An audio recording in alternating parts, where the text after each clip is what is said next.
Alam nyo ba, may nabasa ako kanina on my way here.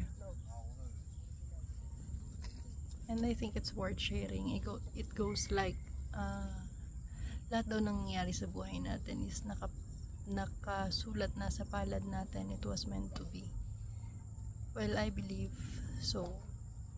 Lahat ng mangyayari sa buhay natin nakaguhit na sa palad natin. But still, dun sa nakaguhit sa palad natin, merong dalawang path. Nasa iyo pa rin yung choice kung alin yung pipiliin mo. And naniniwala rin ako na what's meant for you will be for you. It will find a way to find you. Kasi nga para sa iyo yun nila, sa iyo yun ni God. So you just need to make the right choices. Tapos, if ever that you're struggling or you're having a hard time na right now, nothing came easy naman eh. Just think of it like God is molding you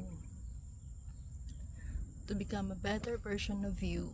So para pag dumating yung blessings na nilaan niya para sa'yo, kaya mong hawakan, kaya mong panagutan, at kaya mong i-share sa iba kung ano yung mga natutunan mo dun sa chapter ng buhay mo.